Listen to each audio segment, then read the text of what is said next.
expected event. It's the third debate between Professor John Mearsheimer and Professor Yan Xuetong in the past 11 years. So we wait the third debate for 5 years.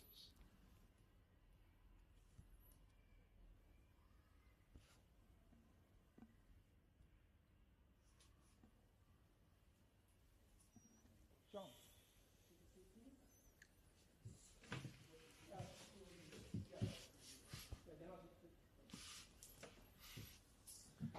Okay, so as I just mentioned, it's the third debate between our two prominent realists, actually. Yeah, I don't think I need to give a long introduction about their bibliographies. Everyone study international relations or this field should be very familiar with Professor John Mearsheimer and Professor Yan Xuetong's works. Professor John Mearsheimer is best known for his offensive realism, right? And also proposed moral realism, combined Asian Chinese thoughts and contemporary realist theory, right? So everyone familiar with their theories, actually. So as I mentioned, that's the third debate between our two prominent scholars. The first debate held in the year 2013, the theme was, can China rise peacefully, right? I think someone could still have a very fresh memory about that debate. And the second debate in the year 2019, the topic is managing Sino-US competition, strategic competition. So today, we'll have the third one. The topic is global order and China-US relations. So we are witnessing dramatic changes in contemporary world politics. Yeah, in particular, I think compared with 2019, a lot of change. So we are going to listen how our two prominent scholars analyze current international relations from their own perspective. So this dialogue or debate will be divided into 3 sections. In the first section, each scholar will present their ideas, arguments, around 20 minutes each. And then we have about 10 minutes exchange. Yeah, you can raise some critiques or comments about John. Yeah, you can raise some questions for Professor Yan, and also Professor Yan can raise some criticism and comments. And then the third section, the floor will be open for questions and answers. I don't want to waste too much time. We just want to listen how John and Professor Yan analyze global order and the Sino-US relations from their perspective. Please join me to give the very big applause. Okay. So, John, you first, please. Do you want to come here or?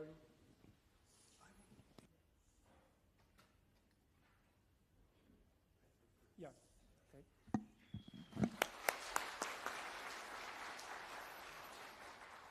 Thank you very much for the kind introduction. Thank you for all coming out to hear me and Professor Yan discuss the international situation today. It's a great honor to be up on the stage with my old friend, Professor Yan. As you've been told, this is the third time that we've engaged with each other to discuss our similar views and different views about how international politics works. What I'd like to do here is just lay out my basic theory of international politics, just tell you how I think the world works, and I'm sure that many of you know the essentials of my argument, and then talk some about international order. My basic view of international politics is that it's all about a competition for power.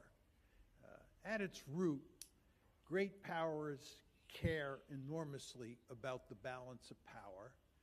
And the reason they care greatly about the balance of power is that it's the best way to survive in the international system. And you always want to keep in mind that survival has to be the principal goal of any state. Because if you don't survive, you can't pursue any other goals. This is one of the problems I have with international economics or economics in general. Economics pays no attention to survival. Economics is mainly concerned with prosperity. Prosperity's nice, but the fact is you can't become prosperous if you don't survive. And economists don't pay attention to survival. Now, why is survival such a tricky matter in international politics? It's very simple. It's because, number one, there's no higher authority in the international system. There's no night watchman. There's no ultimate arbiter. To put it in Hobbes's terminology, there's no Leviathan. And in the international system, where you have all these states, some of those states are really powerful. You all know about the United States, and of course China as well now. So you have powerful states, and you can never be certain of the intentions of those states. And the reason that you can't be certain of the intentions of those states are that intentions are something you can't see. Capabilities you can measure. During the Cold War, I was in the Air Force. I was in Air Force intelligence, and we used to look at the Soviet threat. We could always determine what Soviet capabilities looked like, but intentions were very hard to discern. You couldn't get inside and see what was happening inside the brain of Nikita Khrushchev or Brezhnev or whoever was running the Soviet Union. The intentions were just very hard to discern. Now, if you don't think that's true, and you think it is relatively easy to figure out a state's intentions now, my trump card is to say you certainly cannot figure out future intentions. You cannot tell me what the intentions of the United States will be in 10 years, 15 years, or what the intentions of China will be in 10 years or 15 years. So uncertainty about the intentions of powerful states is something that's going to concern you greatly if you're a state in the system. And again, if you get into trouble, if a powerful state has malign or evil intentions towards you and comes after you, and you look to a higher authority to rescue you, there's nobody there. You're lost. It's why we say in the realist world of international politics that it is a self-help world. As my mother used to say when I was a little boy, God helps those who help themselves. This is very important to understand. How do you survive in an anarchic system, in a system where there's no higher authority? And the answer is very simple. You want to be very powerful. You want to maximize your power. You want to be, in my lexicon, a hegemon. Because that's the best way to survive. You don't necessarily want to be a hegemon because you have naturally aggressive tendencies. You want to be a hegemon because in an anarchic system, a system where there's no higher authority, where there are powerful states, and where you cannot be certain of the intentions of those other states, it pays to be really powerful. It pays to be a hegemon. Now, to be a bit more specific about this, my argument is that you can only be a regional hegemon. You want to be a regional hegemon, number one. And number two, you want to make sure that no other state is a regional hegemon. The ideal situation is to be the only regional hegemon in the international system. And the United States of America is the only regional hegemon in the system. And the United States, unsurprisingly, and this is exactly what my theory predicts, the United States does not tolerate peer regional hegemons. In the 20th century, there were 4 countries that attempted to establish regional hegemony. Imperial Germany, Imperial Japan, Nazi Germany, and the Soviet Union. And the United States played a key role in preventing all four of those countries from achieving regional hegemony. Again, the United States does not tolerate regional hegemony. Moreover, you want to understand that the United States went to great lengths to establish regional hegemony. As I like to argue, the United States started out as 13 weak colonies strung out along the Atlantic Ocean. And over the course of the 19th century, we marched across North America and we created a really powerful state. And then we told the European great powers, this is the famous Monroe Doctrine, we told the European great powers, we're not powerful enough to throw you out of the hemisphere now, but we will eventually be powerful enough, and when we do reach that point, we're going to throw you out and you're not welcome back. Distant great powers are not allowed in the Western Hemisphere. That's verboten, as the Soviets found out during the Cuban Missile Crisis. So again, you see what the United States did. The United States worked hard from the beginning to establish regional hegemony, to make sure that it dominated the Western Hemisphere. That was in the 19th century. And then, as I told you, in the 20th century, we went to great lengths to make sure we did not have a peer regional hegemon. That's my basic theory. Now, how does this apply to the world today? Well, most of you were born in the unipolar moment. The unipolar moment basically ran from 1991 to 2017.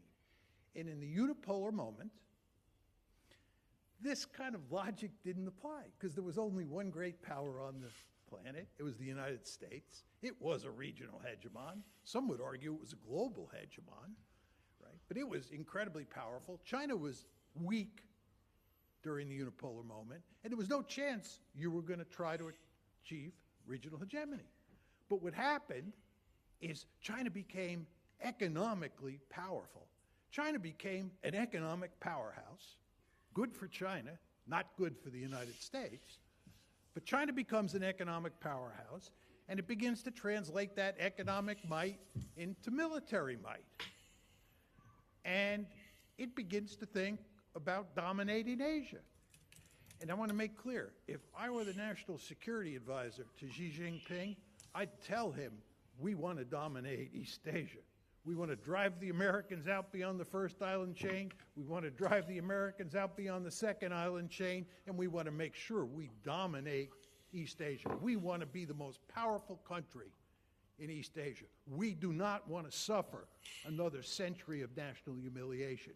You all understand that this is what happens in international politics when you're weak. When you're weak, the more powerful great powers prey on you.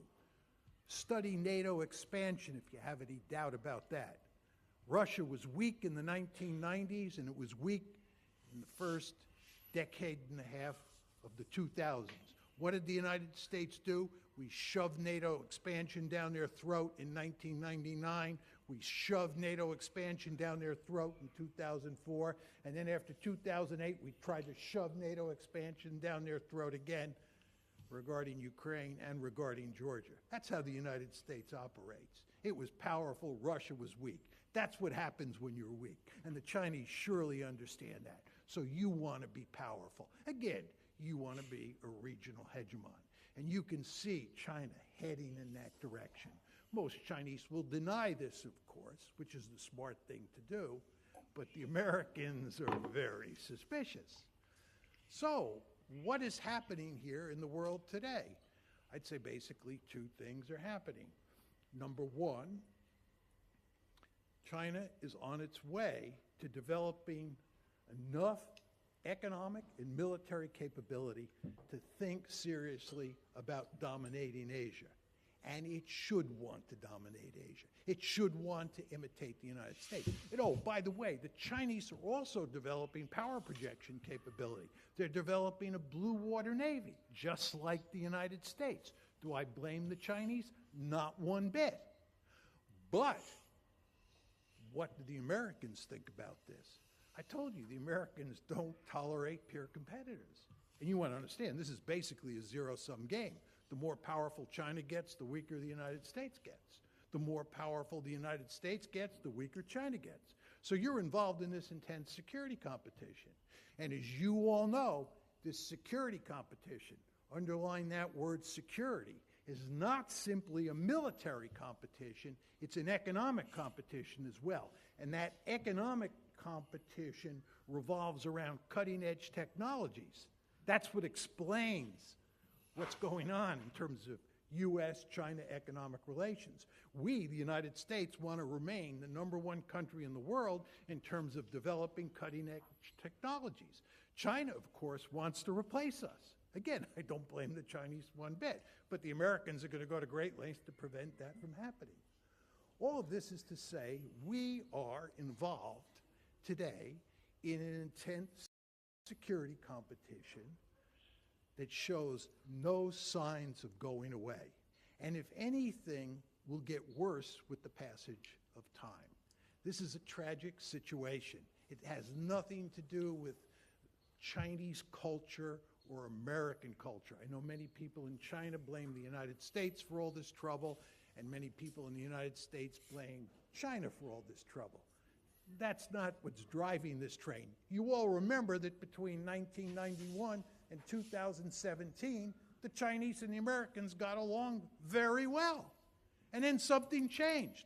What do you think changed? Was it ideology? Was it domestic politics? No, what changed was the balance of power. You became really powerful. And when a country becomes really powerful in the international system, you can rest assured that Uncle Sam is going to put its gun sights on that country. And that's exactly what's happening here. It's hardly surprising. So my argument is it's the system that has caused this intense security competition. And let's hope moving forward, when we have a crisis, and we will have crises, that we can avoid a shooting war. Let's hope that this one plays itself out similar to the Cold War, where although the United States and the Soviet Union engaged in an intense security competition, that security competition never turned into a hot war. Let's hope that's the case this time around. But it is going to be intense, is going to be dangerous, and I believe that the competition between the United States and the Soviet Union will define the 20th century. It will be the defining feature of the 21st century, not the 20th century, 21st century. Okay. Let me just say a few words about order, international order. And order for me is basically the bundle of institutions that dominate how states or dictate how states interact with each other. Institutions are basically rules, and an order is a group of institutions. During the Cold War, when I was young, there was an American-led Western order, and there was a Soviet-led communist order. And in that American-led Western order, what were the bundle of institutions? Well, it was the GATT at the time, which later became the WTO. GATT, IMF, World Bank, NATO, European Union. That was the Western order. Then, on the other side, the Soviets had their own order. Comintern, the Warsaw Pact, Comecon, so forth and so on. So there were these bundles of institutions that comprised these two, what I call bounded orders, not really an international order. And they were of enormous importance. Then what happens is the Cold War ends, the Soviet Union goes away, and its order goes away. And what the United States does, unsurprisingly, is take its order, take its institutions, and try to spread them all over the planet, and indeed incorporate China into those institutions, into that order. And China actually goes along with it because it provides a way of helping China to grow economically at an incredibly fast pace. Think about the WTO. Coming into the WTO in 2001 was manna from heaven for the Chinese, right? You liked that order. But you know what happened? what happened is you became very powerful. And when you became very powerful, you meaning China, became very powerful, you wanted to upend the order. And it makes perfect sense. Orders are rules. Orders are institutions which are rules. Orders are rules. And the question is, who writes the rules? You know who wrote the rules in the existing international order that you were integrated into in the 90s and early 2000s? Uncle Sam wrote the rules. But when you became powerful, you wanted to write your own rules for your own institutions. AIIB, Belt and Road, I could go on and on. Chinese institutions will become part of a Chinese order, and there will be an American order, very similar to the Cold War. So the old international order that you were born into is either gone away, or going away. And what is happening now is a Chinese-led order is beginning to form, and a Western-led order is beginning to form.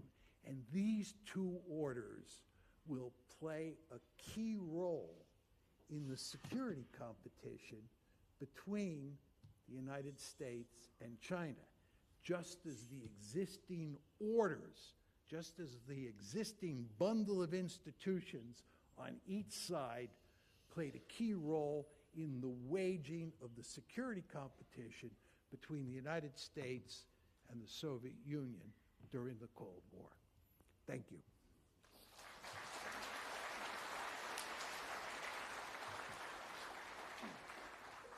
Okay, thank you, John. Just present your theory and how to apply your theory to analyze the current world politics.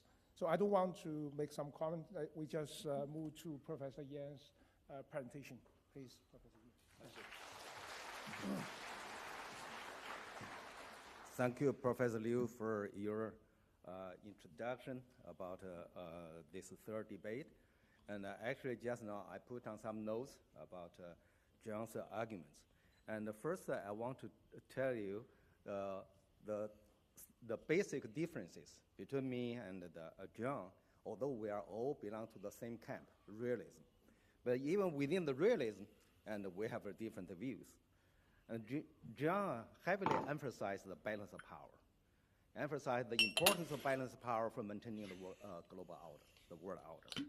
But then I will emphasize the global leadership, how important and the leadership and for maintaining or maintaining the world order or destroy the world order.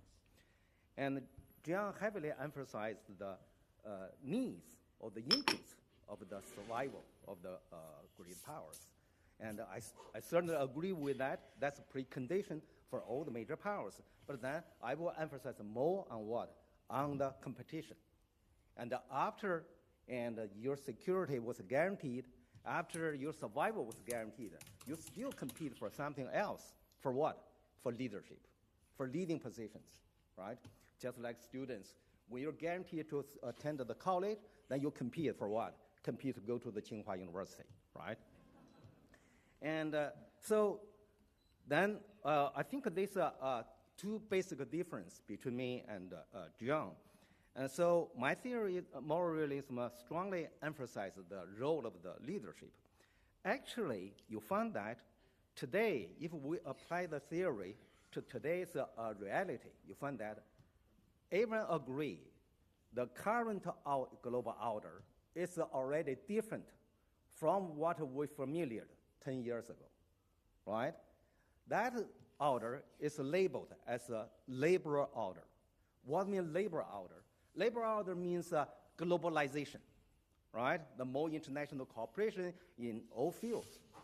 And later on, even developed the global governance. But then it failed. The global governance can go nowhere. And globalization stopped. What replaced the globalization? It's a counter-globalization. So here we must understand why the globalization after the Cold War and was replaced by the current the trend of counter-globalization. My theory will say that because the the counter-globalization, and the counter-globalization because the leaders' type has changed. After Cold War, you find most of the liberal leaders and hold power in many countries, especially in many major power countries. But now you find the populist leaders and have become more prevailing. And certainly, most people often use Trump as a case to illustrate that. But actually, and many Trump leaders and today. And so during the Cold War, in that order, why the order was shaped in that way, like labor order, not only the norms, it's because the leading powers established labor norms. The leading powers prefer to obey these norms, behave themselves according to these norms. Today, they said, no, we don't like these norms. And the U.S. is a typical case, and the U.S. takes the leading role to what? To undermine the labor order, to take a leading role to violate the globalization. And they said, we don't like the globalization. The Biden administration clearly abandoned the use of the word globalization. They use internationalization for the globalization because now they organize the small clubs and the so-called small yard and the high fence. They organize the small clubs with the three countries work together. They say this is internationalization. It's not globalization. Globalization means that you're open to the rest of the world. So this kind of a policy actually accompanied with what? Accompanied with populism. Populism is gaining momentum. Nationalism is not a new ideology. Nationalism has been prevailing for several decades. All of us believe in nation states. I think John and me, we all believe in nation states. That's why John strongly argued that nationalism is very strong. That's true. But in this general concept of the nationalist or the school, the ideology of nationalism, there are at least two branch groups, populism and liberalism. Both populism and liberalism affiliate with nationalism. What happened? But these two guys fight against each other. Populism doesn't like the idea raised by the liberalism. They think, look at all these troubles, social problems, economic problems in the democracies, in Western countries, caused by what? By globalization. Globalization has already accelerated social polarization in Western countries. So most of the middle class and the poor people do not like the globalization. They developed the concept of anti-globalization. But the anti-globalization movement has started in very early period of a post-Cold War in 1990s. Then what? It went nowhere because they don't have the soft power, sovereignty. They cannot resist globalization. Who has the capability to twist the globalization to counter-globalization? Governments. These national governments, they have the power of sovereignty. They use the power, adopted a deglobalization policy to steer the globalization, a U-turn back to the counter-globalization. Like the typical case, like the concept, de-risking, decoupling, all of the economic security, all these concepts come derived from what? Idea of the populism. So now you see the populist leaders, they take advantage of the populism because that's shared by many poor people and the middle class in their own country. They say, okay, that's not my fault, it's not my policy, and cause all these social and economic problems at home. It's because what? It's because of globalization. All of the domestic problems caused by foreign elements, foreign factors. It's not my fault. So how can we solve the problems? They say, okay, the best way to adopt economically, we adopt protectionism. Protectionism means that, okay, block our market, protect the market. and customers, and reduce economic interdependence with others. Politically, adopt the isolationist policy. So they said, if we stop the globalization, then what can we do? We can prevent the foreign influence on our domestic affairs. Then we're safe, we're pure. So we can identify ourselves as ourselves, and we don't like the foreigners, immigrants' influence in the economy, in culture, in the politics. So that's their idea. That's why today we find the global order change. The new trend of global order is the counter-globalization. Okay, then certainly today I think since the title is Global Order and the China-U.S. relationship, we'll have to talk about how the relationship between China and the U.S. impacts the current global order. My understanding, the China and the U.S. relationship, and just like John argued, and it will be intensified in terms of conflicts. And you cannot expect it. China and the U.S. suddenly find a way to settle down all the disputes, becomes partners. That's very, very, if it happened, it means our theories are wrong, right? And actually, why the China and the U.S.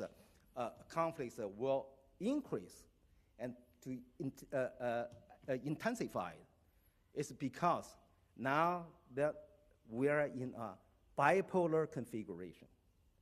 The power structure is not multipolar. The current power structure is bipolar. And in the IR community, we all agree the situation after the World War I is multipolar. And during the World War II, it's bipolar. And after Cold War, it's unipolar. Why people agree on this? No one challenged these judgments. Because they have a common reference to judge the configuration. During the by what? By power, by capability, by ratio of the capability, not the absolute capability. After World War II, they judged the configuration by what? By naval power, roughly 3 to 2 to 1. UK, US, Japan, and France and Italy. And during World War II, then by what? Comprehensive national power. So the ratio between US and the Soviet Union is 3 to 2. After Cold War, no one's comprehensive capability accounts for about 1/3 of the United States. Japan's economy may be larger than 1/3 of the US, but if you take into consideration the comprehensive power, means including cultural and the military and the political influence, it's definitely less than 1/3. So what does it mean? There's a historical empirical experience tell us, and today we still have to understand what is international configuration is. It's not bipolar, it's not unipolar, it's not multipolar, it's not unipolar, it's bipolar. Because except China, no any other major powers have the capability or national power accounts for 1/3 of the United States. None of them, except China. I don't know how much exactly we can do the measurement, but at least China's capability is larger than 1/3 of the United States, possibly, I would say, 2/3 of the United States. That's why this bipolar system. Just because there's a bipolar configuration, and the U.S., no doubt, will regard China as a main threat. It's not a threat to your Americans' survival. No one can compose a real threat to the United States' survival. But then they concern China as a systematic challenger to Americans' global dominance, the global hegemony. So in that way, And so from my understanding, now the competition between China and the US is not about survival, whether China and the US, who can survive. I can think this country will survive for the next 100 years. But the question is that who will have more power to shape the global order? You see, after the Cold War, these United States advanced the idea for globalization, means economic marketization and the political democratization. They shape a labor order for what? They consider this labor order is favorable to the United States. But now, U.S. gave it up. They don't think the labor order is in favor of the United States. For Trump, he said, hey, the globalization is in favor of China more than to the United States. But China said, wait a minute. This order is shaped by you. We want to continue. China strongly advanced the economic globalization, and China said, hey, we want to maintain the order. We don't want to change it. U.S. said, no. We want to establish a new order. China said, no. So then what China do? China said, okay, now we don't want you to change this order. We want to maintain it, but not exactly what it was before, but then we will modify this order. So China certainly wants to shape the new order. So now the problem between China and U.S., they heavily focus on how to shape the global order. According to whose plan? According to whose idea? According to whose agenda? And now, my understanding, why the U.S. is because John several times suggested the U.S. government should united Russia and to compete with China, and then why the White House frequently rejected this idea. Not Biden administration. From Obama's period, many scholars suggest that U.S. should be nice to Russia, so don't push Russia into China's camp. Then why, from Obama to Junior Bush and then to the Trump and then to Biden, none of them accept this suggestion? My understanding, because this is a bipolar system, bipolar configuration. During the bipolar configuration, they need support from whom? From its traditional allies, European states. They need European states to support America's containment policy against China. So at that time, they need Russia to play the role as a common threat to both Europeans and United States. This common threat can make U.S. easily to monopolize or win the support from the Europe. Otherwise, and the Europeans will say, hey, why I support you? If the Russian becomes America's partner, and the Europeans say, hey, wait a minute, Russia is your partner, are you going to protect us? Certainly not. If Russia is your partner, are you going to stand at my side if we have conflicts, especially the survival conflicts with Russia, and are you going to protect me? They won't trust the United States. America needs to convince the Europeans that, okay, your security, your survival relies on my protection. In what way? Make Russia as threatening as possible to these guys. Okay.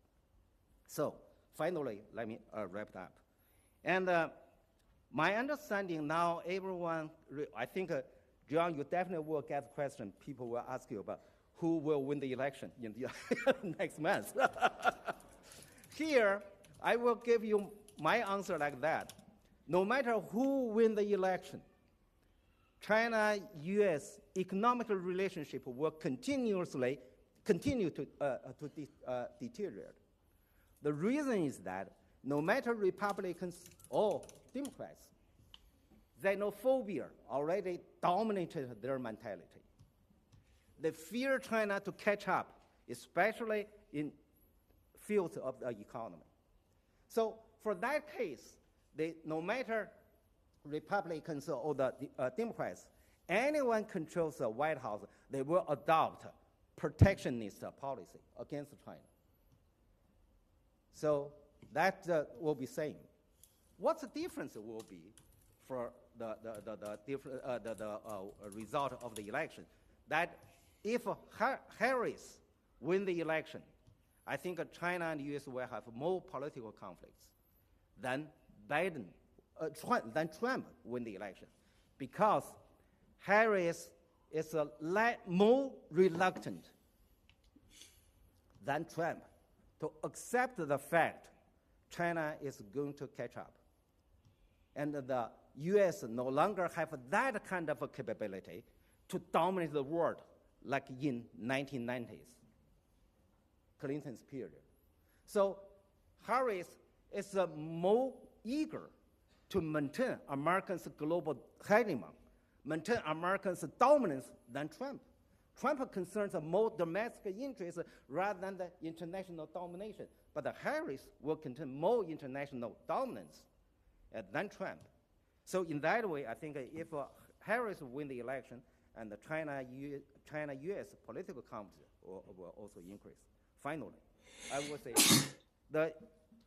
when we're talking about order, and actually, all the global order and already guaranteed by what? By nuclear deterrence between major powers. That means the nuclear facilities or nuclear weapons has already guaranteed, and neither the guys dare to go to the all-round war. So we're safe from the Third World War. But it doesn't mean that, and there's no military conflicts, military confrontation between major powers. These things may happen, but there won't be a war, especially and China and the US and know that now this digital age. In digital age, and proxy war cannot help you become stronger. Proxy war cannot make you leading power in technology invention. So in my understanding, the competition between China and the US will heavily focus on what? On technology invention, rather than the competition between Soviet Union and the United States on the ideological expansion. This is the difference. So what does it mean? It means that it's less possible for China and the US to fall into proxy war like what happened between US and Russia now. You see, during the Cold War, you cannot imagine there's no proxy war between US and the Soviet Union for 15 years. But if you look at last 15 years since Obama adopted the pivot strategy and started the competition with China, there's no proxy war between China and the US. So this situation, from my understanding, will continue. I don't know how long, but it seems 10 years is quite possible. So then what will happen? It doesn't mean that there's no proxy war between China and the US, then we are safe and there's less competition. No, the competition will intensify, but in different way. So the competition between China and the US will different from that between the US and the Soviet Union. Finally, because the competition between China and the US, I think I agree with John, and will increase and brings about more conflicts. It will have an impact on the global order in return. Then what? It will strengthen the bipolar configuration, because this competition will impose more pressure on the third party to take sides between the two giants. And meanwhile, because the U.S. unilaterally distance economic and political relationship with China and reduce the economic cooperation, and then the globalization will become less possible, but the counter-globalization will become worse and worse. Thank you. Thank you very much.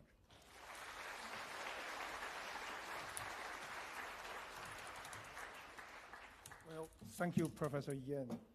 Yeah, one word, two theories, actually. So which one do you like more? Which one do you think, which theory do you think more convincing? Yeah, it's really a hard choice, right? Yeah.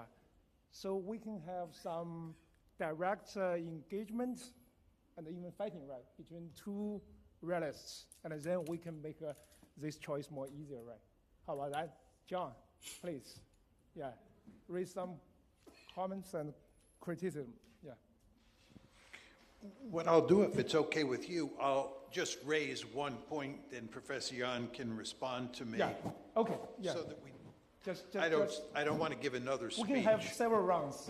Yeah. Yeah. Just to go back and forth.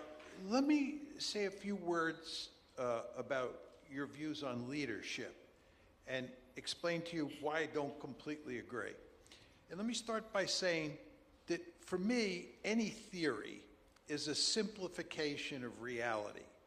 We live in an incredibly complicated world, and to make sense of that world, you have to come up with simple theories.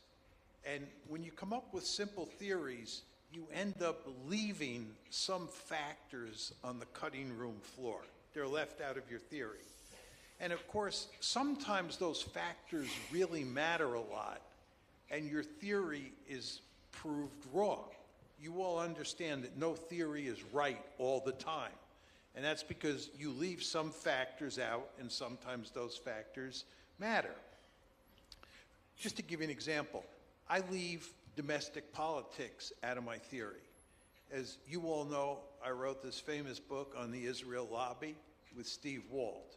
That book says domestic politics matter enormously when it comes to Israel, and that argument contradicts my theory.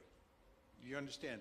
The book that I wrote with Steve Wald not only contradicts my theory, but it contradicts his realist theory as well. And that's because domestic politics mattered in that case, and domestic politics was left out of my theory. Now, I want to talk about leadership in that context. I leave leadership out of my theory, and I'm in effect saying, not that it's irrelevant. It's not irrelevant. It just doesn't matter very much. But for Professor Yan, leadership matters. I want to tell him my theory of leadership, and I'm going to put it in terms of my own theory, and ask him what he thinks about that, and ask him if I'm wrong, what is special about leadership that I don't understand, that he understands? Okay. My theory says leadership is very important. And leadership goes to the most powerful state in the system. Leadership is all about the balance of power. So, when Professor Yan says that states, once they establish their position in the balance of power, compete for leadership, I say to myself, no, states never are satisfied with their position in the balance of power. They always want more power. And what they're doing is competing for leadership. Remember what I said about the emerging international orders and the collapse of the order that existed during the unipolar moment. The United States led that international order that is now collapsing. It wrote the rules. As China grew more powerful, it wanted to write the rules or revise the rules. It wanted leadership in my story because its power had grown. So I would argue, and I'm very curious what you have to say about this, that leadership can easily be incorporated into my theory of competition for power. And I want you to explain why I'm wrong and what is special about leadership that I'm missing. Professor Mischhammer raised a very good question. What's the relationship between balance of power and leadership? And I think we have one thing in common, is that the balance of power is defined by leaders, by policy. In his book, he used the term decision makers. And it's not the state make decisions. It's those people who hold the power of the state make decisions. So that's why we have to discuss about concern the role of the human being. Leaders are individuals, and they can be rational or irrational. State are just instruments. Instruments are not, you cannot say the instrument is irrational or rational. So here I will say why I'm concerned the leadership is plays a more role than balance of power, because that's balance of power is really decided by the leadership. Like John said, I think we agree with that. No leader, major powers, satisfied with the existing power. They are hungry for more powers, endlessly, unlimitedly. So whenever they're talking about the balance of power, he say, hey, the balance of power, the current balance of power is not in favor of us. We have to shift the balance of power, make the more balancer toward us. No matter, even the United States becomes a unipolar leading power, they still concern the balance of power is not that favorable. They still want to have more power. So in that way, leadership decided what kind of a balance of power they can achieve. And they want to make the balance power and in favor of them rather than in favor of others. Second, and also because of the leadership and wants more power. And that depends on, that's a very critical in my theory, is that how to achieve more powers. Different type of leaders and prefer different way to achieve more powers. Just like all of us are greedy for money, but then we adopt different approaches to making money. So the most easy way is rob the bank. But most people say, okay, that's I do not prefer that way. That's really making rich faster, right, than other way. But I still prefer the other approaches. So leadership decides what kind of strategy to adopt for what? For achieving, for gaining more powers. That's why leadership is matters more than balance power. And also, I think there's the other thing is also very important. The leaders, because I just write a blurb for John's new book, How State Thinking, and the book has translated into Chinese version. I strongly recommend you to purchase a copy. I do advertisement for you, okay. So in this book, I think he realized that, and the policy is not made by state, by decision makers. And because it's made by decision makers, then what happened? Some decision makers are more rational than the others. So how can we cannot believe all of them are equally rational, never. And so here I will say, so then people may have different references for categorize the type of leadership, how to characterize leadership. But I will say, definitely the leaders are different from each other. Thank you. I want to ask you a question on this. When you talk about leaders, it can have two different meanings. One is the state, two is the individual. States is what I'm talking about. In other words, China wants to be a leader. The United States wants to be a leader. There's a competition for leadership between states. That's different than a competition between individuals. And as you talk, it's not clear to me whether you're talking about states or individuals. Well, actually, in my book, Essence of the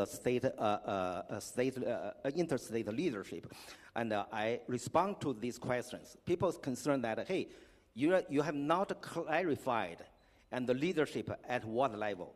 Individual level, state level, or system level? Actually, my understanding, and if we're talking about the leadership of major powers, it connected all of the three levels. Because there are policymakers, there are definitely individuals at the individual level. And because they hold the power of the major power of the state, they're also at the second level, that means state level. Because there are major powers, certainly there are system level factor, right? And here, my understanding, and the leaders, the individuals are alive. That's what the target and worth our study. That's what we study. We try to understand why these guys make policy in that way. You rather try to understand why a state make policy. State never make policies. And so then you find that in the US, when Trump came to power, he adopted policies that were very different from Obama. The US didn't change, The same institution, same state, same military capability, and same economic resources. All of the other factors, other variables are controlled, never changed. But then, as soon as you get a new leadership, they adopt opposite policies. That's why, from my understanding, the leadership really matters. Ask another question. As you know, a theory is supposed to be simple.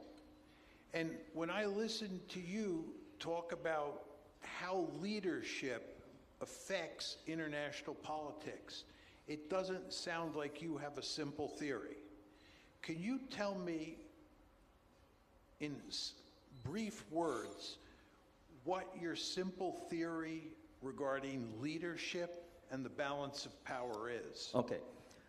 The simple description about my theory is that you have a moral leadership and you have a relatively stable global order. Otherwise, you have immoral leadership and then you have chaos. So, Professor, do you have you can also raise some questions? Okay. For John's theory? It's my turn to read question to Jiang. Okay. The Jiang, and just now I think most people read your book, and maybe not the very latest one, and they know your theory heavily focus on the system level. And I think both John and me, because we influenced by the Keynes Wars, we think the international system do have impact on policy makings or have the major policy behaviors. But then my question is that, and in your new book, you're talking about the rationalities.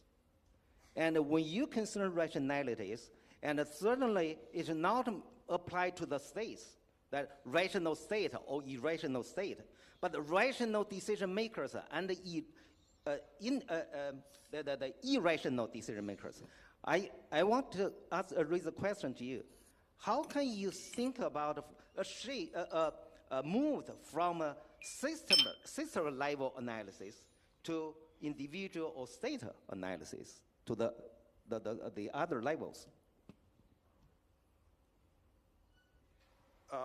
Sebastian Rosado and I wrote this book on rationality in international politics. And basically what we were doing is writing a book about rationality, whether states are rational or not. It was not a defense of realism. It was not a realist tract. It was a book that simply tried to determine what does it mean to say a state is rational? Because you have to be able to define what rationality is to determine whether states are irrational or not. So that was the enterprise that we were engaged in. And as is evident in Professor Jan's comments, we were inside the black box. We were looking at actual decision making, okay? And as you know, my structural realist theory treats states as black boxes. It doesn't get inside the black box and look at how the decision is being made. But nevertheless, what we did is not inconsistent with structural theory. And what we find is that most of the time, states behave rationally. When you get inside the black box and you look at how the sausage is made, what you see is that states end up making decisions that are consistent with what you would expect from the black box, so to speak.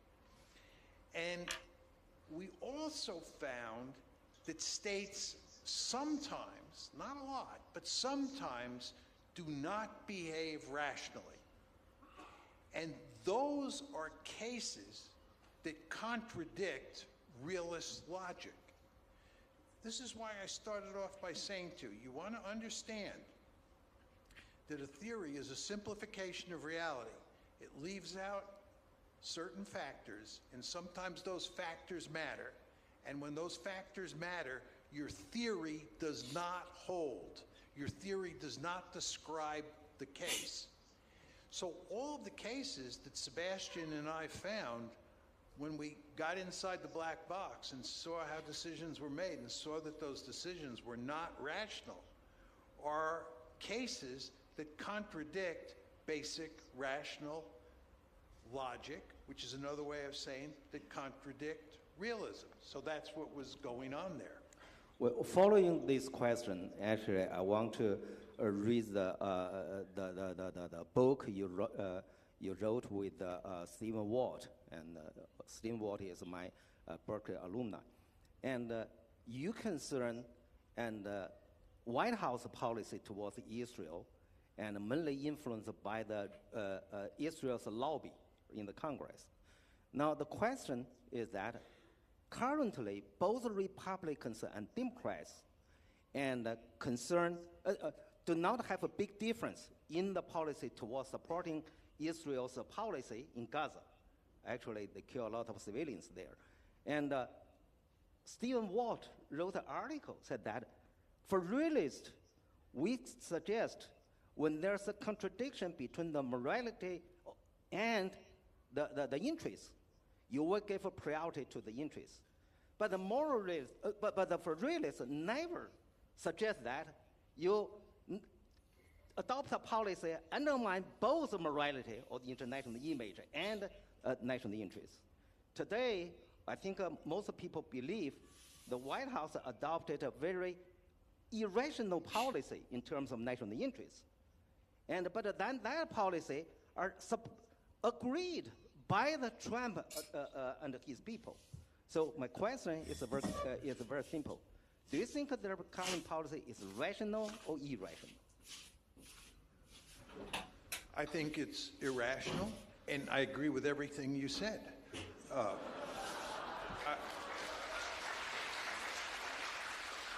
I think America's support of Israel in the Gaza genocide is strategically foolish in the extreme, and it is morally bankrupt.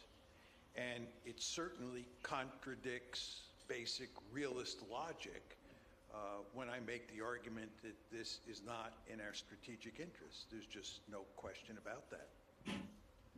So the last question is about why states, policymakers make an irrational policy. For the leadership theory, for moral realism theory, we believe, and the policy decision makers make an irrational policy is not because they have mental problems. It's because they care too much about their personal interests. And because they put their personal interests over national interests. So they adopt a policy, undermine their national interests, looks very irrational. So here I will ask you, because I think this is a really universal problem. People cannot understand why the American policymakers are so strongly and support the Israel's very unhuman behavior in the Gaza. And what's your understanding? What drives them to be so irrational? Just talking about irrationality in general, there are a variety of factors that explain why states are sometimes irrational. In the case of U.S. policy towards Israel, it's largely a result of the Israel lobby, which is an incredibly powerful interest group in the United States, and basically forces any American president and Congress at this point to support Israel unconditionally.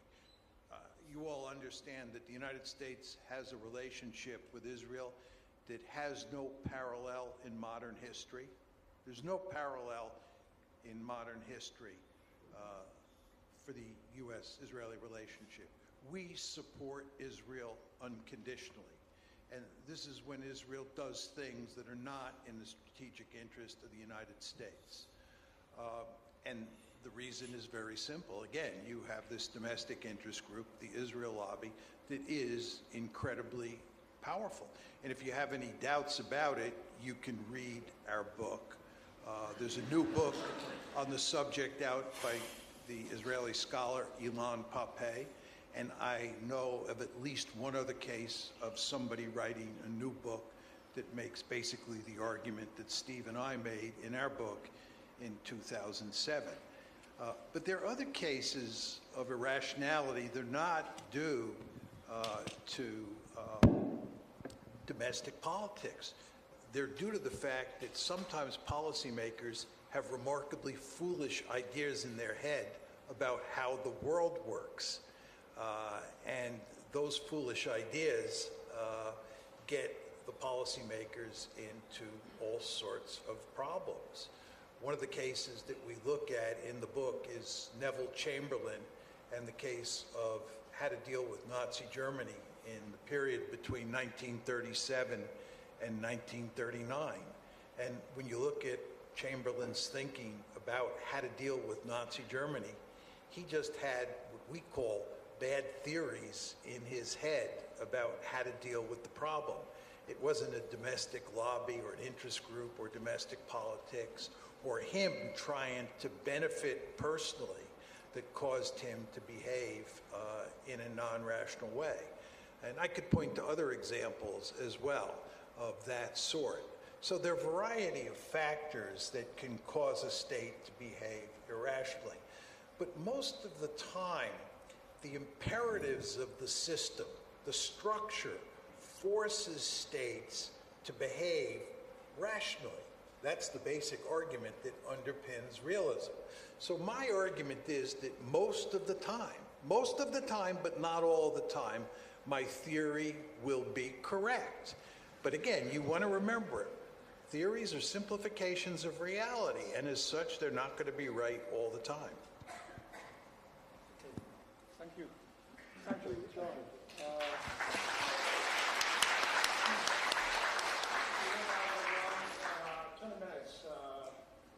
Between Professor Yan and Professor John Shermer, so we have around 30 minutes left, so we just open for questions. So, yeah, so many hands. As I mentioned, there are around more than 2,000 applicants to attend this event, but we can only accommodate around 400. So many, and be simplistic, and just a few questions. How about that? Yeah.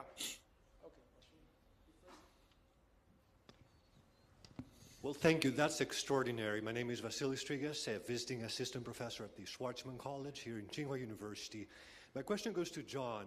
You know, you always descend head-on with the establishment, with the deep state, with the blob.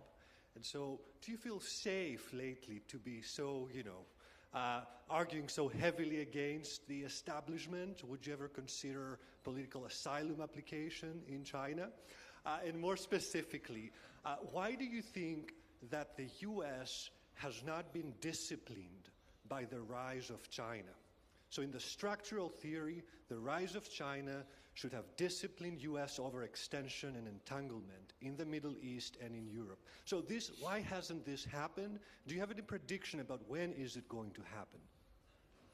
So do you want to answer directly, or we can collect a few questions? I'll answer directly. Okay.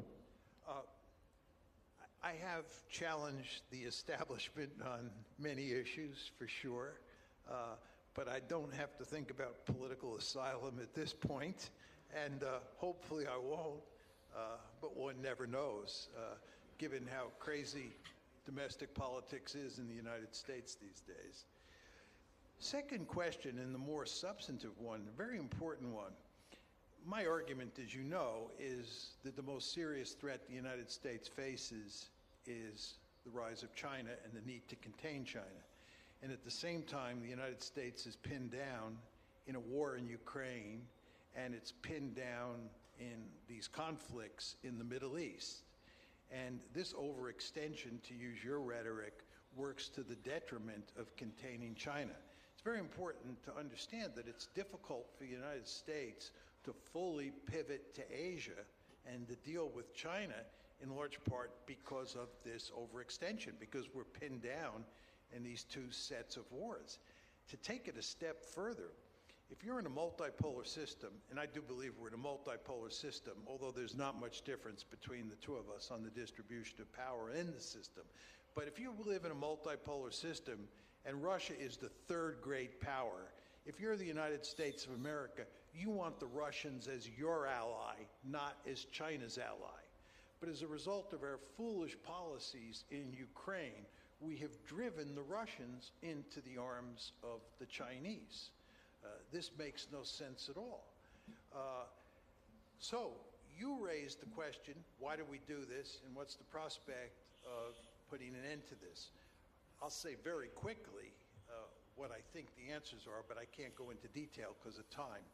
First of all, the reason that we're so deeply involved in the Middle East and we can't put an end to those conflicts, and they are not ending anytime soon, is because of the Israel lobby.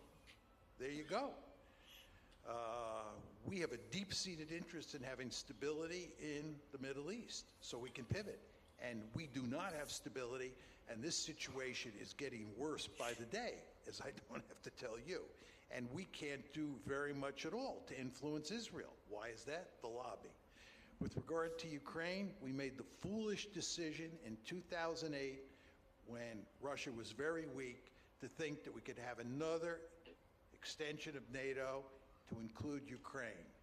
And we thought, as I said in my formal comments, we could shove NATO expansion down the Russians' throat.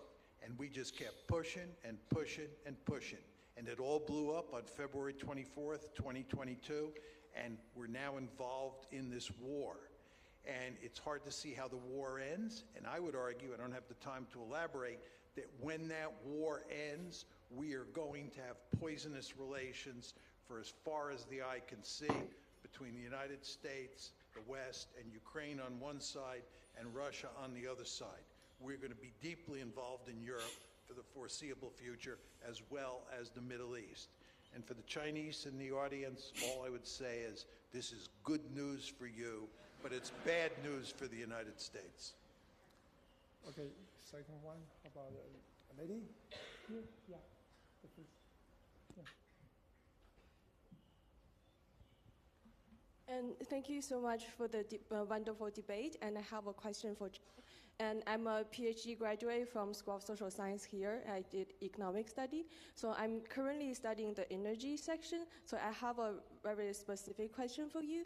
So like regarding the war in Russia, and do you think there's a likelihood that it's gonna resolve soon, say like next year? And if the war's gonna resolve, do you think, or if not, is there a possibility or likelihood for EU and Russia to establish a pre-war trading relation, in particular in the energy section? And what does this mean for the balance of power globally? And thank you so much. Okay. Yeah. Thank you for the question. I think that the Russians are going to win the war. And the reason is very simple. This is a war of attrition. And in a war of attrition, what really matters is the balance of artillery on one side and the balance of manpower on, well, the balance of artillery between the two sides and the balance of manpower between the two sides, because you have two armies that are standing toe-to-toe trying to bleed each other white. That's what a war of attrition is all about. And artillery is the main killer on the battlefield. The Ukrainians argue that over 80% of the casualties in the war are the result of artillery. In these kinds of wars, wars of attrition, it's infantrymen who do the dying, and it's artillery that does the killing. Well, in terms of the balance of artillery, the Russians at different points have had either a 5-to-1 advantage, a 7-to-1 advantage, or a 10-to-1 advantage in artillery. When you have that kind of advantage and artillery is doing that much of the killing, you know who's in the driver's seat. Furthermore, when you look at the balance of forces on both sides, let's look at the balance of the populations on both sides. There are 5 times as many Russians as there are Ukrainians. Then to take it one step further, let's talk about air power. We talked about firepower on the ground, artillery. Let's talk about air power. In the early year of the war, the early months of the war, first year of the war, the Russians and the Ukrainians could not use air power to affect events on the battlefield. And the Russians couldn't do much because Ukraine had a lot of ground-based air defenses. Those ground-based air defenses have been largely eliminated, and the Russians are now free to roam around in the skies, point one. Point two is the Russians have thousands upon thousands of dumb bombs. Dumb bombs are bombs that have great difficulty hitting the target with precision.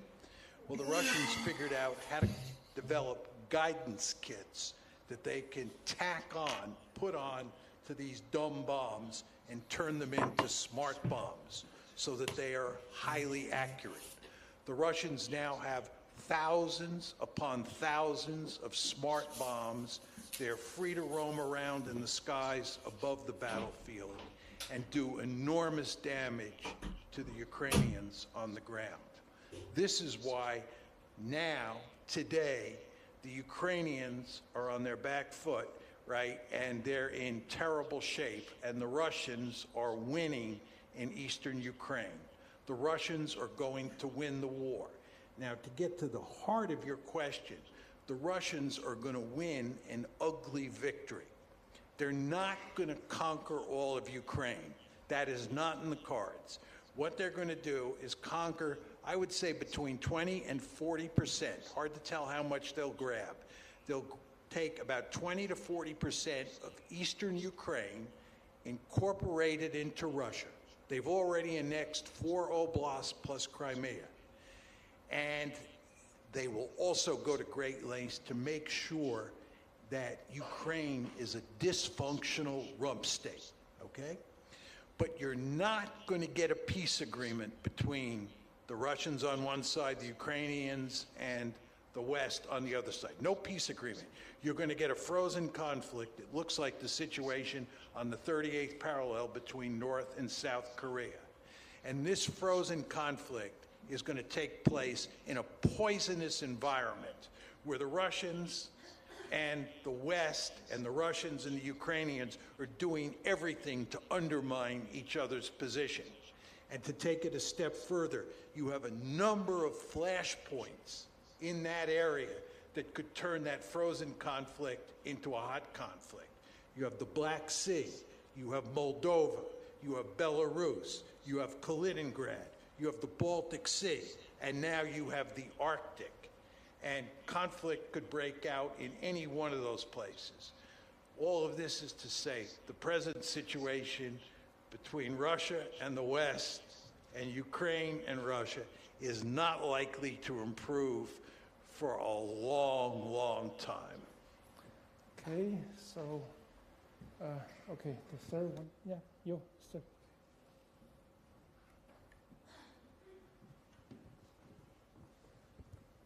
So hi, Professor Mearsheimer. I'm Yi Tong from the University of Chicago. The main difference between your view and Professor Yan is that China's behavior after becoming a regional hegemon, right? You argue that China, once it's free to roam, is going to behave similarly with the U.S., causing all the troubles in the Western Hemisphere. But Professor Yan believes if China follows a leadership-driven, a humane authority or Wangdao, the case will be different. And in the U.S. case, being free to roam is heavily influenced by the foreign policy establishment or the blob. In the China case, would you think the result of being free to roam differs if the Chinese political system prevent the emergence of a foreign policy establishment?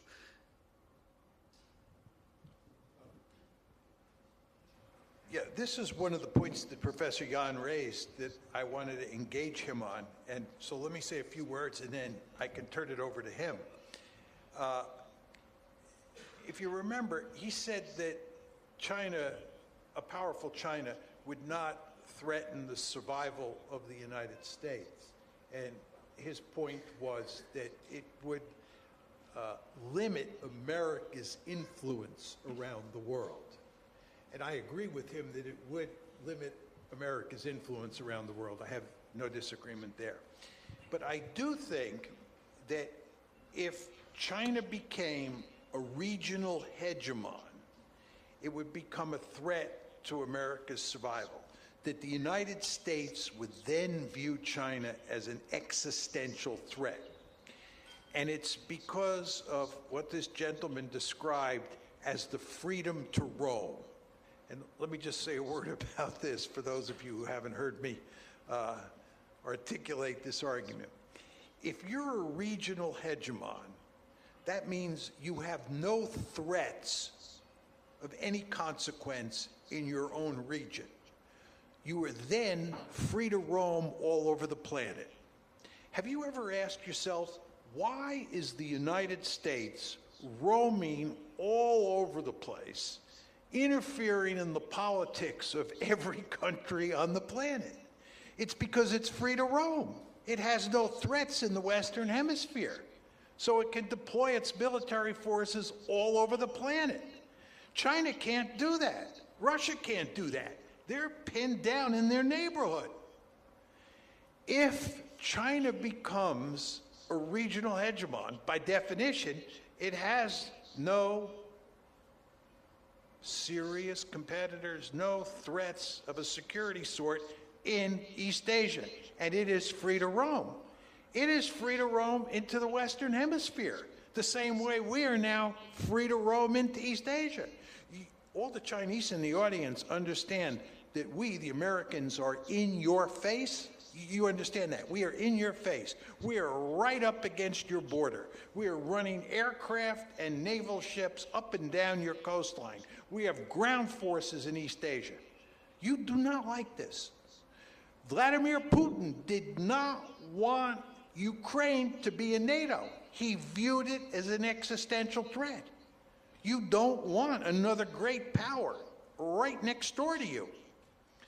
Well, the United States does not want China to be so powerful that it's free to roam into the Western Hemisphere and maybe establish military bases in the Western Hemisphere the way we have established military bases in East Asia. You say this is impossible. You say that because you live in a world where China's not a regional hegemon.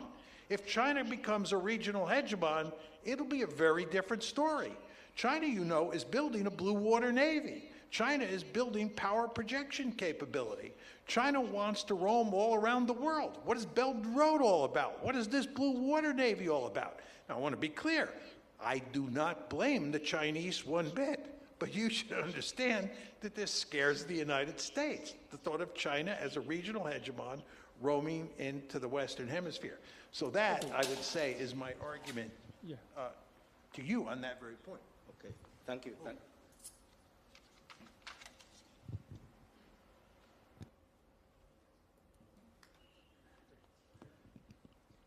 Okay. Well, first, I think I agree with John on one point, is that for a rising power to be a global leadership, he really need to improve its relationship with its neighborhood. That's very important. That's why I frequently suggest that, and we should give the first priority to the relationship with our neighbors, rather than the countries beyond our neighborhood. But I don't think the regional hegemon is the first, is a precondition for becoming the global dominant power. For instance, and in the history we know, when the UK as the global dominant power, and UK is not a country welcomed by the European countries. And he has many rivalries on that continent. And he even fight with France over all of these the colonies. So my understanding today, actually, China, the competition between China and the US is not what territories you can occupy, who can occupy more territories, who can control more territories, like the 19th century or the 18th century.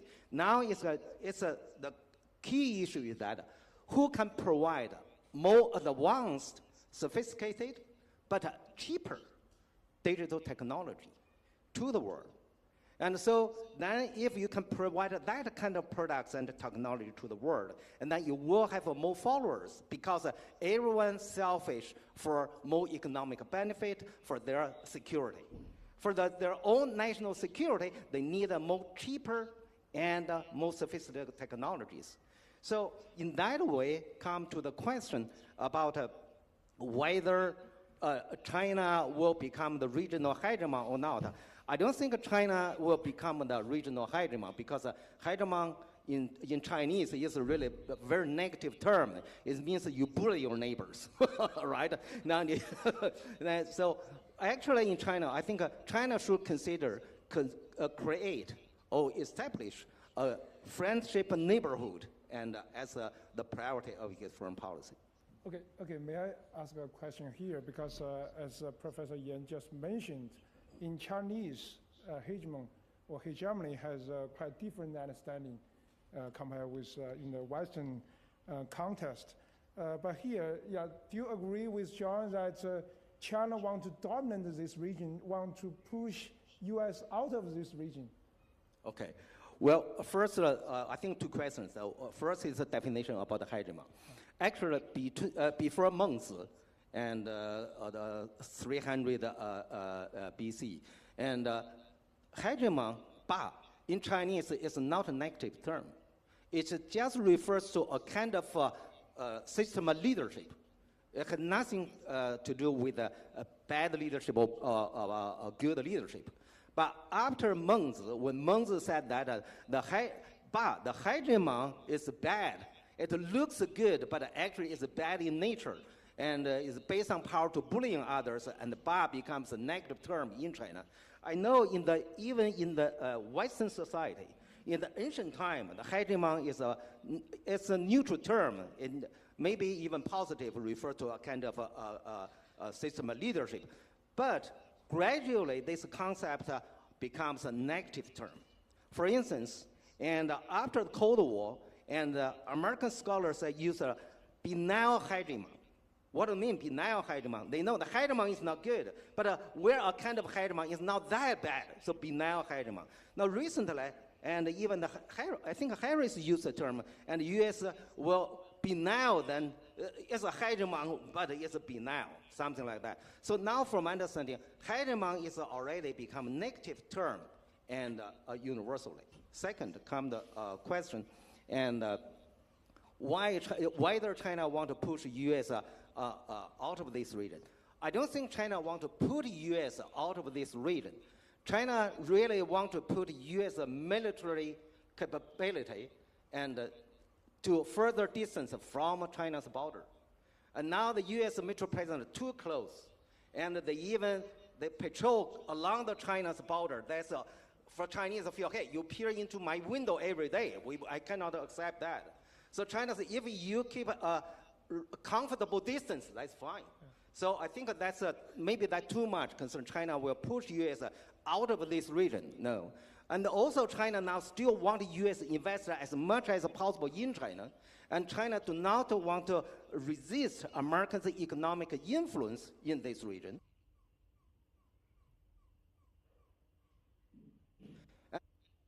To study at Tsinghua University, and China needs the Americans' capital and for this country's economic development.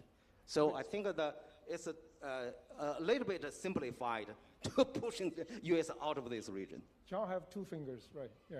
I would just say, I do believe that President Yan and almost all of the Chinese elites, despite what they say, are interested in making sure that China pushes the United States far away from East Asia.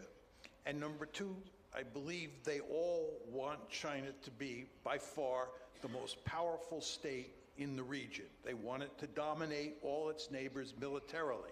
That doesn't mean they want to conquer them or coerce them to do X, Y, or Z. It just means that they want China to be very powerful. And again, they want the United States gone. I don't blame them one bit.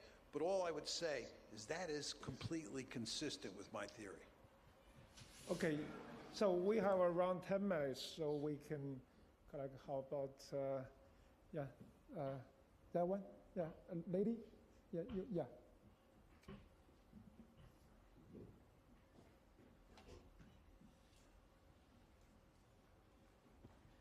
Thank you for your real wonderful debate. And I'm now a student from majoring at international relations and foreign affairs. And when it comes to this topic, it's always essential to talk about Taiwan issue. So my question is for Professor Mearsheimer. And do you think the Taiwan issue is a core interest for the United States? And is the U.S. now taking dangerous risks with its approach to Taiwan? And that's it. Thank you. Thank you for the question.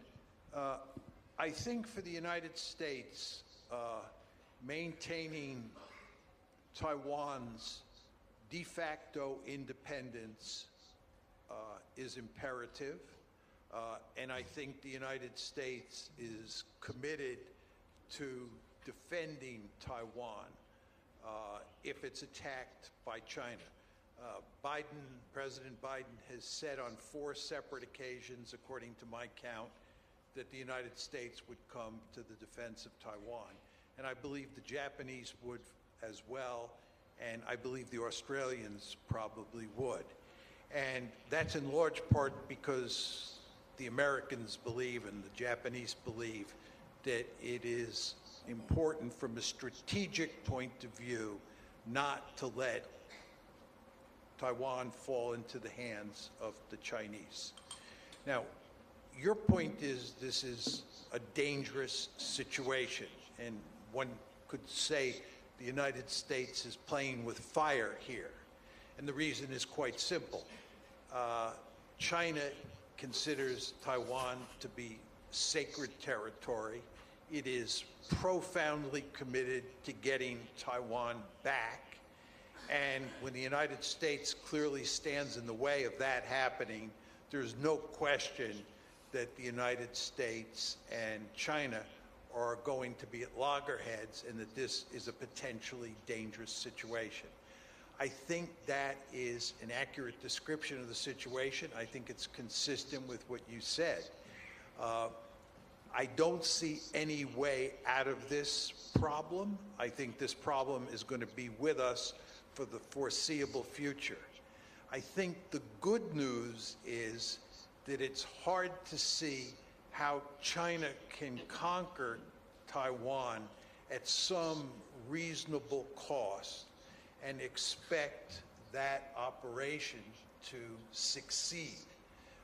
The cost-benefit analysis argues in a quite strong way against China going to war over Taiwan. This is due in large part to the fact that to conquer Taiwan would involve a large-scale amphibious operation across the Taiwan Strait, and amphibious operations are among the most difficult military operations imaginable. And if you believe, as I do, and I believe the Chinese elites believe, that the Americans would be working with the Taiwanese and the Japanese and the Australians to prevent China from conquering Taiwan, it's hard to see the war breaking out over Taiwan anytime soon. I think the one exception or the one caveat to that argument that I just made is that if Taiwan were to declare its independence, in other words, de jure independence, I think that would go a long way towards provoking China to launch a war against Taiwan, even though the cost would be enormous and the likelihood of success would not be high. And that's because China considers de jure independence categorically unacceptable. Of course, the United States understands full well the danger associated with Taiwan declaring its independence, and therefore I believe, I certainly hope, that the United States will go to enormous lengths to prevent Taiwan from doing something so foolish. But I think your basic description of the dangers here is on the money. Okay, because time is running out, we can just accommodate one question for international student. Yeah, for that, yeah, black. Yeah, international student. Yeah. Sorry. Yeah, so many students want to exchange with our two professors. Okay, yeah, please. Yeah.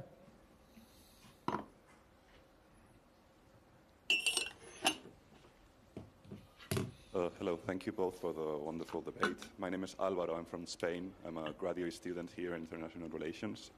You have both argued that there is such a thing as an emerging Chinese-led order, both regional and global, that challenges the USA's order. And my question is about the regions where China doesn't seem to want to establish its order in a similar way as the US. I'm thinking Europe, Middle East, and parts of Africa. And my question is, what types of regional orders should we expect to see in these places in political and security matters?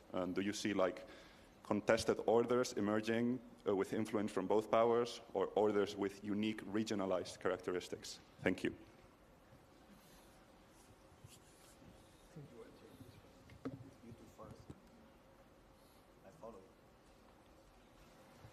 I think when you talk about China developing an order, what I call a bounded order, it will not be focused on a particular area of the world. It's a more general phenomenon, a more general set of institutions that can apply to different areas. Just take Belt and Road. Belt and Road involves Europe. Belt and Road involves Southwest Asia. Belt and Road involves Africa, and so forth and so on. So the order is not tailored to specific regions. And what's going on here is that the Chinese are going to develop, let me put it differently, the Chinese are in the process of developing an order. And remember what I said an order is. It's a set of institutions. It's things like Belt and Road, AIID, and so forth and so on. A set of institutions, right, that apply to all the areas of the world that you elaborated on. I think, however, China is going to have different goals in each of those three regions that you listed, Africa, the Middle East, or the Persian Gulf, and Europe. And I think in the case of the Persian Gulf, the Chinese are going to care greatly about that region for security purposes. It's because so much oil comes out of the Gulf and goes to China. I believe the Chinese are building power projection capability. They're building a blue water navy that's designed in good part to secure their lines of communication between the Gulf and East Asia, to allow China to project military power eventually into the Gulf. That's not the case in Africa. I do not think that the Chinese will be interested in projecting military power into Africa, at least for the foreseeable future. Their Chinese interests are largely, almost exclusively, economic in nature. And I think the same thing is true with Europe. But I think the Gulf is different. Okay. First, I make comments to the previous question about the Taiwan issue, whether Taiwan is a core interest of the United States. Obviously, the Taiwan is a core interest of China. It definitely is not a core interest of the United States. And Israel may be viewed by American politicians as a core interest of the United States. And about this order, my understanding that we must understand the international order in two aspects. First is order and the chaos. We have order or we don't have. So in that way, if we have a world war, that means that there's no order, only chaos. And without world war, we can maintain order. So the global order has been maintained since the end of the World War II, but they are different in type. That means the norms and the normative order could be different types. Just now I'm talking about the Cold War order and the globalization order and the counter-globalization order. Now, how about China's policy toward the global the order? What kind of order China wants to shape? And from my understanding, China concern to prevent the war is the most important, because only we can prevent the war from occurring, and then we have order. Otherwise, there's no order. So that's why China strongly and persuaded Russia agree to not fight a nuclear war, and no nuclear war can be won.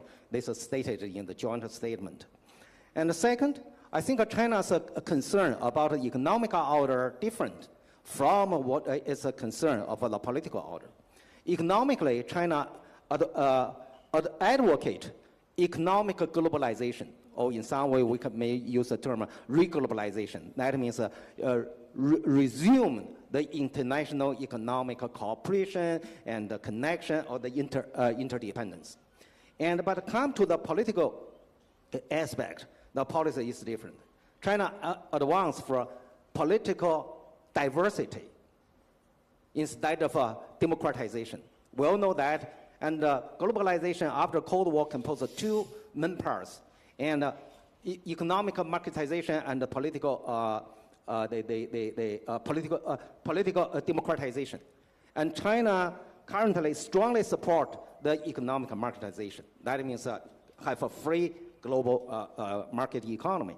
But in terms of the politics, and China do not agree with this global democratization. They concern that we should not use one reference or standard to judge every country's political system, or whether it's legitimate or not. So China advocated political diversity for the new global order. Okay, thank you, Professor Yan and Professor John Shermer. Because time is very limited, and there will be another event in this hall, so we can not collect more questions here. So we need to end this session, this very fantastic, excellent debate between two scholars exchange, and also for those questions raised by our faculties, colleagues, and students here. I'm teaching international relations theory for many years. It's a very strong impression for me that the progress of realist theory is not because inter-paradigm debate between liberalism and realism, or realism between constructivism. It's because intra-paradigm debate. Realists try to challenge realist scholars, actually. Yeah. Kenneth Waltz challenged Hans Morgenthau, established new realist theory, right? John Mearsheimer challenged Kenneth Waltz, then established offensive realism. New classical realism challenged new realism, established a foreign policy theory. And Professor Yan challenged other realist scholars, right? Bring leadership and authority into realist theory, establish moral realism. So we can say how realism evolved in the past century, actually. So I really learned a lot. Thank you. Please join me to give a very big applause to our two prominent scholars.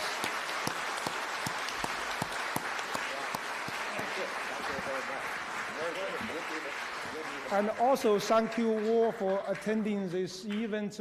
We hope we will not wait another 5 years for our two prominent scholars' next exchange or debate. We can arrange, maybe we can arrange every 2 or every year, right? So we expect. Thank you.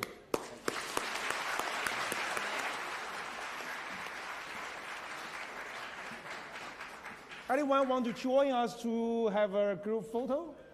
Yeah, how about that? Yeah.